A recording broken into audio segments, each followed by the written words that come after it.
Hello friends, मेरा नाम है हिमांशु नंदवानी और मैं आ गया हूँ आपके लिए एक और वीडियो लेकर अकाउंट्स के ऊपर। जी हाँ, आज के वीडियो में हम लोग रेशियो एनालिसिस का एक सम करेंगे।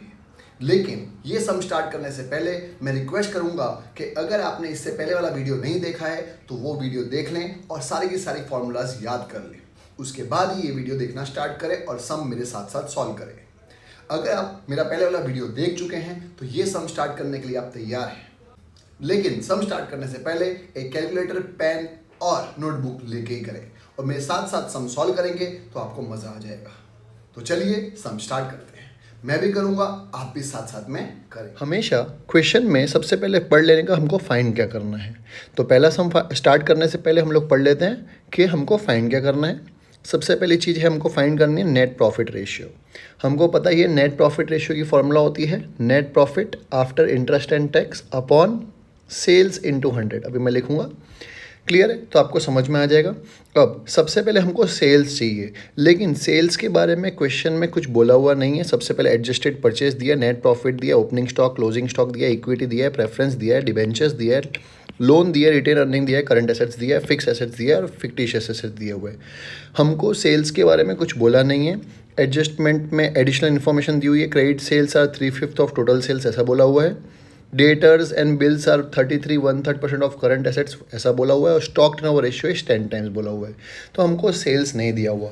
तो सबसे पहले हमको ये पता होना चाहिए कि हम सेल्स कैसे फाइंड करेंगे। तो उसके लिए आप ध्यान से समझिएगा, ऐसा लिखा हुआ है adjusted purchase is 67% of sales. तो आपको ये बात पता होनी चाहिए एडजस्टेड परचेस का मतलब क्या होता है। एडजस्टेड परचेस का मतलब होता है COGS। तो मैं लिख देता हूँ ताकि आपको याद रहे। Adjusted purchase is nothing but COGS। तो आपको कॉस्ट ऑफ गुड सोल्ड दिया हुआ है which is 67% of sales. Amount नहीं दिया हुआ, इसके आगे कोई अमाउंट नहीं है। तो हमको COGS बोला है कि 67% ऑफ सेल्स है। तो हम क्या करेंगे, सबसे पहले देखिएगा, मैं ऐसे लिख दूंगा COGS plus GP is equal to sales, ऐसा लिख दिया। अब एक बार वापस क्वेश्चन पढ़ते हैं। ऐसा लिखा है COGS इज 67% ऑफ सेल्स। तो मैं सेल्स को 100 सपोज कर लेता हूँ, COGS अपने आप 67 हो जाएगा, GP अपने आप हो जाएगा 33। अब हमको ये मालूम पड़ गया है इन तीनों में से कोई भी एक चीज़ भी मिल जाए तो बाकी सब चीज़ें मिल जाएंगी। अब अगर आपने क्वेश्चन ध्यान से पढ़ा हो, मैंने भी पढ़ा था, तो लिखा हुआ था stock turnover ratio is 10 times. Stock turnover ratio क्या है, 10 टाइम्स। अब अगर याद हो तो हमने एक फॉर्मूला पढ़ी थी स्टॉक टर्नओवर रेशियो की, जो थी COGS अपॉन एवरेज स्टॉक, और एवरेज स्टॉक की फॉर्मूला भी थी जो थी opening stock plus closing stock upon 2। अब अगर आप क्वेश्चन ध्यान से पढ़ते हैं, ओपनिंग स्टॉक आपको देखेंगे तो दिख रहा है ओपनिंग स्टॉक था 3,70,000 और क्लोजिंग स्टॉक था 3 लाख, दिख रहा है। तो हम लोग 370 और 3 लाख को प्लस करके डिवाइड बाय 2 कर देंगे। तो हम कर लेंगे 3,70,000 प्लस 3 लाख डिवाइड बाय 2, तो आ जाएगा 3,35,000। आप कर सकते हैं कैलकुलेटर पे। 3,35,000 क्या आ गया, हमारा एवरेज स्टॉक आ गया। अब इसको हम लोग पुट कर देते हैं स्टॉक टर्नओवर रेशियो की फॉर्मूला में। क्वेश्चन में बोला था स्टॉक टर्नओवर रेशियो 10 टाइम्स है, तो यहाँ लिख दिया 10 is equal to COGS upon average stock हमने निकाल लिया 3,35,000। अब इसको यहाँ पे क्रॉस मल्टीप्लाई करूँगा तो COGS मेरा आ जाएगा 33,50,000। क्लियर। तो मेरा COGS आ चुका है 33,50,000। अब ये COGS को मैं यहाँ पे अप्लाई कर देता हूँ। कहाँ पे, ये COGS को मैं यहाँ पे अप्लाई कर देता हूँ। तो COGS यहाँ लिख दिया 33,50,000। तो अपने आप क्रॉस मल्टीप्लाई करूँगा तो मेरा आ जाएगा सेल्स। अगर आप क्रॉस मल्टीप्लाई करते हैं तो सेल्स आ जाएगा 50 लाख। कैलसी पे आप कर सकते हैं। सेल्स आ गया आपका 50 लाख, तो अपने आप GP भी आ जाएगा 16,50,000। अब मेरे पास सेल्स आ चुका है 50 लाख। अब क्वेश्चन में हमने पढ़ा था, सबसे पहले हमको फाइंड करना था नेट प्रॉफिट रेशियो। तो नेट प्रॉफिट रेशियो की फॉर्मूला आपको पता है क्या होती है? Net profit after interest and tax upon sales into 100। हमारे पास क्वेश्चन में नेट प्रॉफिट आफ्टर टैक्स दिया हुआ ही है, अगर आप ध्यान से देखते हैं तो क्या दिया हुआ है? 5 lakh. Net profit after tax दिया हुआ है कितना? 5 लाख। तो इसको हम लोग अब फॉर्मूला में अप्लाई कर देंगे। नेट प्रॉफिट रेशियो जो फॉर्मूला आती है, net profit after interest and tax upon sales into 100। Net profit after interest and tax दिया हुआ है 5 लाख, सेल्स है आपके पास 50 लाख इंटू 100, तो ये आ गया आपका 10%। ये आ गया आपका NP रेशियो। ये आपका पहला सॉल्व हो गया। दूसरी चीज़ आपको फाइंड करनी है ऑपरेटिंग रेशियो। ऑपरेटिंग रेशियो की फॉर्मूला होती COGS plus operating expense upon sales into 100। जहाँ पे हमारे पास COGS तो है, अभी हमने निकाला था 33,50,000। ऑपरेटिंग एक्सपेंस मुझे निकालना है, सेल्स भी मेरे पास है 50 लाख और इंटू 100 ही होता है। तो बचा सिर्फ ऑपरेटिंग एक्सपेंस निकालना। अब ऑपरेटिंग एक्सपेंस के लिए हमको पता है फॉर्मूला होती है GP minus net profit before interest and tax, जहाँ पे GP मेरे पास है 16,50,000 और net profit before interest and tax मुझे निकालना है। तो उसके लिए हम लोग छोटी सी टेबल बना देंगे। एक होता है net profit before interest and tax, इसमें से माइनस करते हैं हम लोग इंटरेस्ट, तो आता है नेट प्रॉफिट बिफोर टैक्स। इसमें से माइनस करते हैं हम लोग टैक्स, तो आता है net profit after interest and tax. अब net profit before interest and tax मेरे को फाइंड करना है, लेकिन मेरे पास net profit after interest and tax दिया हुआ है 5 लाख। अभी हमने NP रेशियो में यूज़ भी किया था। अब हमको क्या करना पड़ेगा? सबसे पहले क्वेश्चन वापस पढ़ने पड़ेगा ताकि हमको मालूम पड़े टैक्स का रेट कितना है। अब देखेंगे तो कहीं पे टैक्स का रेट दिया होगा, देखिए दिया हुआ है net profit after 60% tax. Tax का रेट कितना है? 60%। तो 60% टैक्स का मैं यूज़ करूँगा। समझ लीजिए कि हमारा नेट प्रॉफिट बिफोर टैक्स जो था वो 100 रुपीज़ था। कितना था? 100 रुपीज़ बिफोर टैक्स। तो टैक्स का रेट हमने देखा 60% है, तो 100 पे 60% कितना होता है? 60। तो 100 में से 60 माइनस करूँगा तो कितना आएगा? 40। 40 जो है वो 5 लाख है, तो 60 कितना और 100 कितना? तो आप अगर क्रॉस मल्टीप्लाई करेंगे तो आपके पास आ जाएगा net profit before interest and tax, जो आ जाएगा 12,50,000। आप क्रॉस मल्टीप्लाई कर सकते हैं, 5 लाख इंटू 100 डिवाइड बाय 40, तो आ जाएगा 12,50,000। और बीच में आ जाएगा आपका टैक्स। ये आपका टैक्स आ गया। हमको तो अभी ये चाहिए था। अब इंटरेस्ट किस पे लगता है? तो इंटरेस्ट लगता है डिबेंचर्स पे, लोन्स पे और बॉन्ड्स पे। देखते हैं इस सब में डिबेंचर्स, बॉन्ड्स या लोन्स में से कुछ है या नहीं है।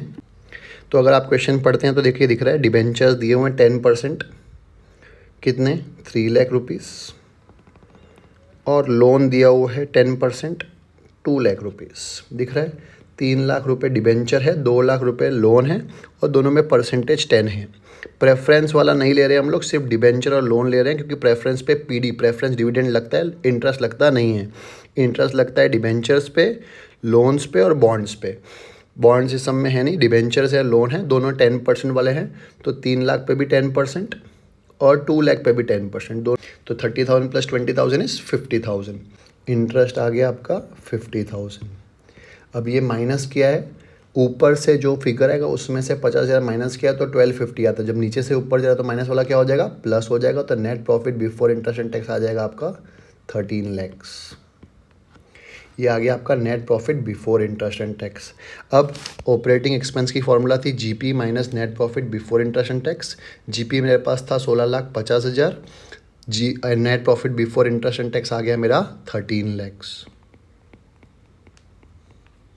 माइनस किया तो आप पहुंच गए 3,50,000 पे। क्लियर है? जैसे ही 3,50,000 आया, ये आ गया हमारा ऑपरेटिंग एक्सपेंस, इसको मैं अप्लाई कर दूंगा यहाँ पे, तो ये आ गया 3,50,000। अब इसको सॉल्व कर दूंगा, तो अगर आप कैलसी पे करेंगे तो आपको मिल जाएगा 74%। अब हमको फाइंड करना है तीसरा, rate of return on capital employed. अब rate of return on capital employed हम लोग कैसे फाइंड करते हैं, उसके लिए आपको फॉर्मूला पता होनी चाहिए। आपको फॉर्मूला याद ही होगी, अगर नहीं याद तो एक बार पहले वाला वीडियो देख लीजिएगा तो याद हो जाएगी। मुझे तो याद है तो मैं लिख देता हूँ, रिटर्न ऑन कैपिटल एम्प्लॉयड की फॉर्मूला होती है net profit before interest and tax upon capital employed into 100। अब यहाँ पे इंटू 100 तो इंटू 100 ही होता है। Net profit before interest and tax अभी हमने निकाला था, जो था 13 लैक्स, तो ये आ गया आपका 13 लैक्स। अब बचा कैपिटल एम्प्लॉयड।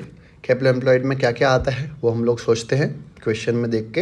अगर आपने मेरा फॉर्मूला वाला वीडियो देखा हो तो मैंने उसमें बताया है कैपिटल एम्प्लॉयड में क्या क्या चीज़ें आती हैं।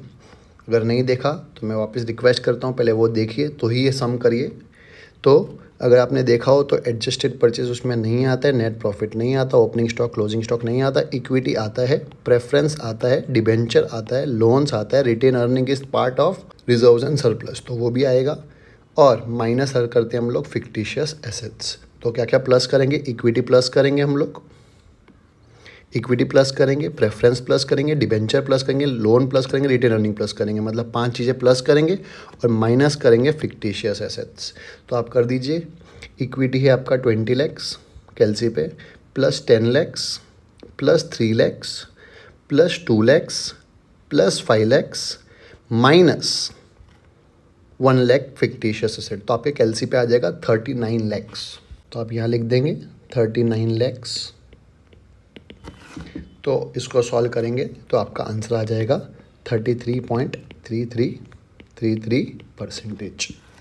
ये आ गया आपका return on capital employed.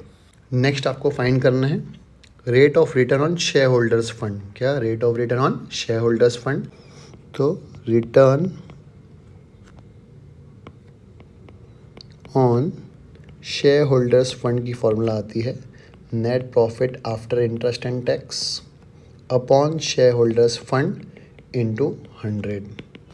Net profit after interest and tax हम लोग निकाल चुके हैं टेबल में, और क्वेश्चन में दिया हुआ भी था, ये रहा, देखिए हमने निकाला था।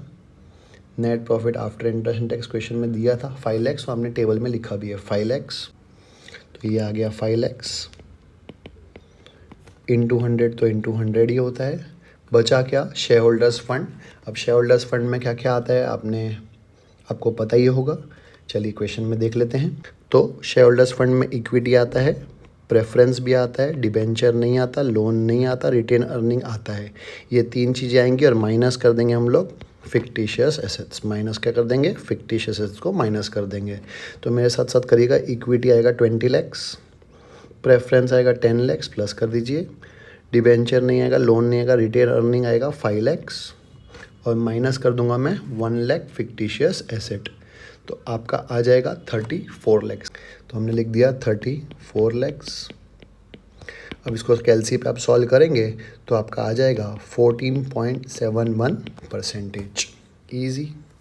नेक्स्ट आपको फाइंड करना है rate of return on equity share holders fund.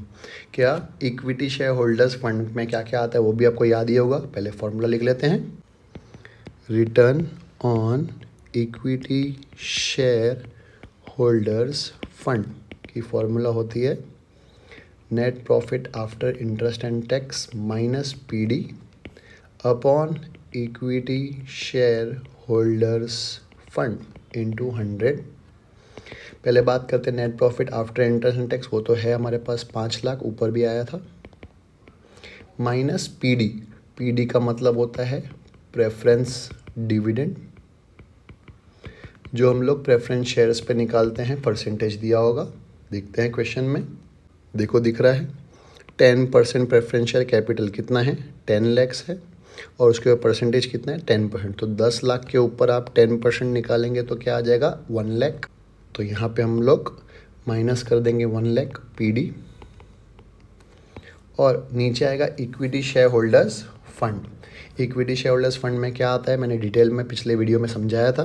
तो इक्विटी शेयर होल्डर्स फंड में इक्विटी आएगा, प्रेफरेंस नहीं आएगा, डिबेंचर भी नहीं आएगा, लोन्स भी नहीं आएगा, रिटेन अर्निंग आएगा माइनस फिक्टिशियस एसेट। मतलब दो चीज़ को प्लस करेंगे, इक्विटी को 20 लाख, रिटेन अर्निंग को 5 लाख और माइनस कर दूंगा मैं फिक्टिशियस 1 लाख। तो 20 lakh plus 5 lakh is 25 lakh minus 1 lakh is 24 lakh. तो यहाँ आ गया 24 लाख। तो आप करेंगे 5 lakh minus 1 lakh is 4 lakh divide by 24 lakh, तो आ जाएगा 16.67%। अब इसके बाद क्या फाइंड करना है, लास्ट है डेटर्स रेशियो। 360 डेज लेने को बोल दिया है। तो डेटर्स रेशियो की फॉर्मूला लिखते हैं। डेटर्स रेशियो की फॉर्मूला अगर आपको याद हो तो थी debtors plus bills receivable upon credit sales into 360 बोल दिया है। तो सबसे पहले बात करते हैं डेटर्स प्लस बिल्स रिसीवेबल की। डेटर्स प्लस बिल्स रिसीवेबल के बारे में एडजस्टमेंट नंबर 2 बोला हुआ है। Debtors and bills receivable are 33 1/3% of current assets.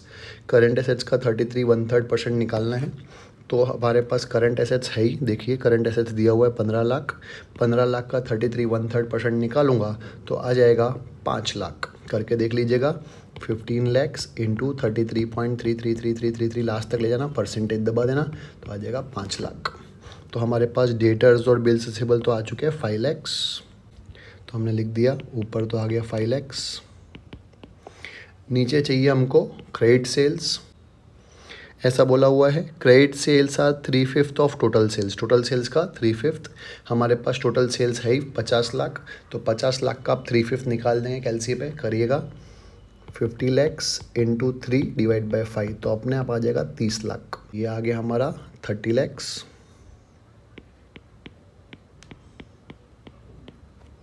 और इसको सॉल्व कर दूंगा तो आ जाएगा 60। और इसका आंसर हमेशा डेज में आता है। तो डेटर्स रेशियो आ गया आपका 60 डेज। क्लियर? ये सारे के सारे एडजस्टमेंट्स हमारे हो चुके हैं। आई होप आपको समझ में आया होगा।